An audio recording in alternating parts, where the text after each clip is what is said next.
स्वा निर्भया स नृपस्तदा उवासाश्रम एवासौ फलमूलासना शुचि। एक दिन बैठ करके विचार कर रहा था कि मेरे मंत्री कितने दुर्बल हो गए होंगे, मेरा परिवार, मेरी पत्नी, मेरे बच्चे कितने दुर्बल हो गए होंगे, न जाने उन्हें कितना प्रकार का कष्ट मिल रहा होगा। मेरे शत्रुओं के द्वारा वह पीड़ित मेरा धर्ममय राज्य, जिसमें मैं धर्ममय शासन करता था, अपनी प्रजा को पुत्र की तरह पालन करता था, मेरी प्रजा कैसी होगी, किस प्रकार से होगी। मेरे हाथी, मेरे घोड़े, क्या शत्रुओं के द्वारा वह दुखी होंगे, पीड़ित होंगे। इस प्रकार से एकांत में चिंतन कर रहा था ये राजा। उसी समय अचानक एक इसका मित्र आया, एक वृक्ष के नीचे बैठ करके यह चिंतन कर रहा था। उसी समय एक वैश्य आया है चल करके। इति चिंता परो राजा वृक्षमूलस्थितो यदा तदा जगाम वैश्यस्तु कश्चिदार्ति परस्तता। वहां पर एक वैश्य चल करके आया। उस वैश्य को देख करके राजा ने पूछा कि आप कहां से आए हैं, आप कौन हैं, आपका परिचय। तब उस वैश्य ने परिचय दिया कि मैं बहुत धनवान वैश्य हूं, मेरे पास बहुत धन था, परंतु लोभ के वशीभूत होकर के, लोभ के कारण, धन की इच्छा से मेरे ही अपने जनों ने, मेरे ही परिवार के लोगों ने, मेरी पत्नी ने, मेरे पुत्र ने मिलकर के मुझे घर से निकाल दिया। यही स्थिति है संसारियों की महाराज। जब तक हम संसार के काम के रहते हैं, जब तक संसार के लायक रहते हैं, ये संसार के लोग बड़ी प्रीति करते, बड़ा प्रेम करते, बड़ा दिखावा करते। जब व्यक्ति कोई काम का नहीं रहता, जब व्यक्ति वृद्ध हो जाता है, कुछ कर नहीं पाता, तो घर के ही लोग बोलते हैं जाओ ना बाबा, पड़े पड़े यहाँ क्या करते हो, कुछ भगवान का स्मरण करो, भगवान का भजन करो, किसी आश्रम में चले जाओ, किसी मठ में चले जाओ, किसी तीर्थ क्षेत्र में चले जाओ, ऐसा कहते हैं। और यदि वही बाबूजी को महाराज महीने में 25,000 रुपए पेंशन मिले तो कोई परिवारीजन ऐसा कहेंगे कि बाबा जी आप किसी मंदिर में चले जाओ, किसी धर्मशाला में चले जाओ, ऐसा तो बिल्कुल नहीं कहेंगे महाराज। और धोटा दूध, बाबूजी पानी मांगेंगे तो लोग दूध ले जाकर के देते, बाबूजी दूध तो लीजिए, अभी आपने सुबह से नाश्ता नहीं किया, बाल भोग नहीं पाया। ये स्वार्थ की प्रीति है, ये स्वार्थ का संसार। स्वार्थ लागे करे सब प्रीति, स्वार्थ लागे करे सब प्रीति, स्वार्थ लागे करे सब प्रीति, स्वार्थ लागे करे सब प्रीति, सुर नर मुनि यह सब की नर यह सब की रीति, सुर नर मुनि यह सब की रीति, सुर नर मुनि यह सब की रीति। ये संसार ऐसा ही है, स्वार्थी है हमारा।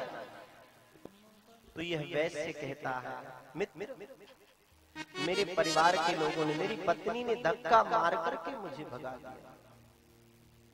ऐसा ही जमाना।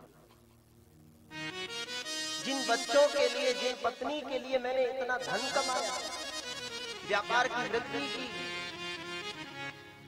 अपने शरीर को कष्ट दे दे करके महाराज धन का संचय किया, धन को एकत्र किया, आज वही परिवार वालों ने मुझे धक्का मार करके निकाल दिया।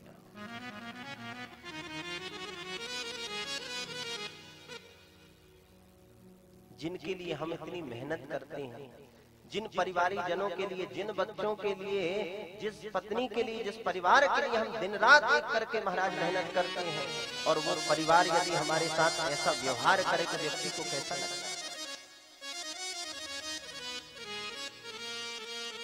इसलिए परिवारी लोगों के लिए तो बहुत कर लिया, अब कुछ अपने लिए भी करो। सावधान हो जाइए।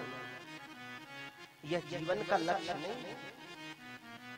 धन कमा लेना, कोठी बना लेना, बंगला बना लेना, गाड़ी खरीद लेना, ये जीवन का लक्ष्य नहीं है। केवल खाना पीना, सोना उठना बैठना, धन कमाना, बच्चों का पालन पोषण करना, महाराज धन दे करके चले जाना, ये जीवन का लक्ष्य नहीं है। अपने जीवन के लक्ष्य को समझो, अपने जीवन के लक्ष्य को समझो कि हमारा उद्देश्य क्या है, परमात्मा ने हमें मानव क्यों बनाया है, हम इस जगत में क्यों आए हैं, हमारा लक्ष्य क्या है, हमारा कर्तव्य क्या है, सब विचार करें। शास्त्र कहते हैं खाना पीना, सोना उठना बैठना, यह तो पशु भी करते हैं। आहार निद्रा भयमेथुनञ्च सामान्यमेतत् पशुभिर्नराणाम्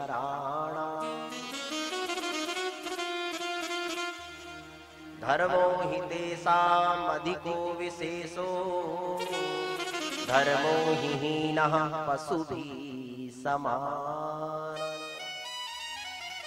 यदि जीवन में हमने धर्म सत्कर्म का संचय नहीं किया तो हमारी स्थिति ठीक उसी तरह है जिस प्रकार एक पशु की स्थिति है।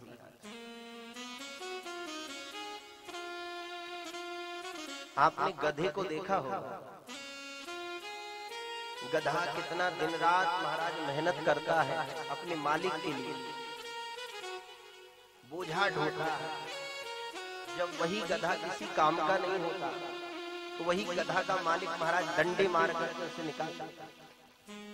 कभी भी किसी गधे को बताओ आज तक पारिश्रमिक श्रम मिला, पुरस्कार मिला कि वाह गधा भाई तुमने बहुत काम किया, बहुत मेहनत की, बहुत धन कमा के दिया और ये तुम्हारी पुरस्कृत पारिश्रमिक श्रम ये लो।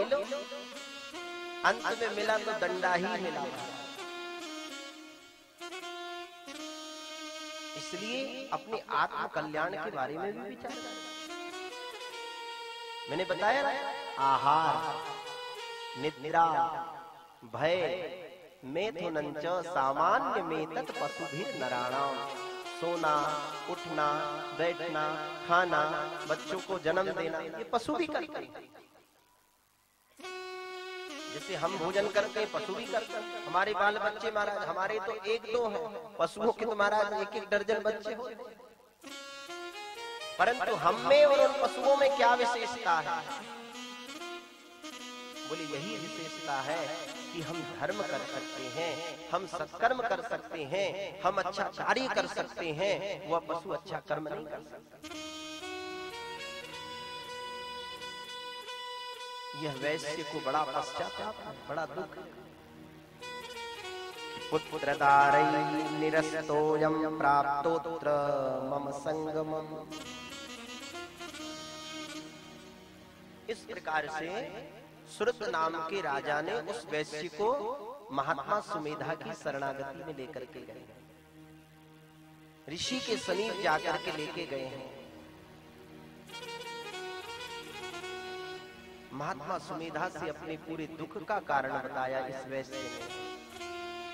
श्रुत नाम के राजा कहते हैं गुरुजी ये मेरे मित्र हैं वैश्य, इनके परिवार के जनों ने, इनके परिवार के लोगों ने इन्हें घर से निकाल दिया। अभी भी इतना सब कुछ होने के बाद भी इस वैश्य का मन अभी भी परिवार में लगा हुआ है। कितनी भी प्रताड़ना, कितनी भी तकलीफ हमें हो जाए महाराज, फिर भी हमारे मन में वैराग्य उत्पन्न नहीं होता। प्यार से बोलो जय माता। और ध्यान देना, पूरा इतिहास उठा करके आप देख लें, शास्त्रों का आप स्वाध्याय करें।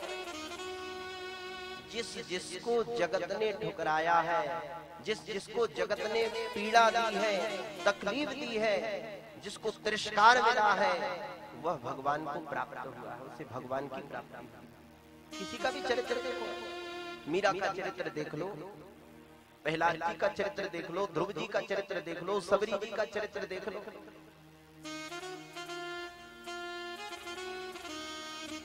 जब जीवन में स्वयं बोलते हैं कि जब जीवन में तकलीफ आती है, दुख आता है, तो समझ लेना कि परमात्मा हमें अपनाना चाहता है, अपना बनाना चाहता है, अपनी कृपा का वरद हस्त हमारे ऊपर रखना चाहता है।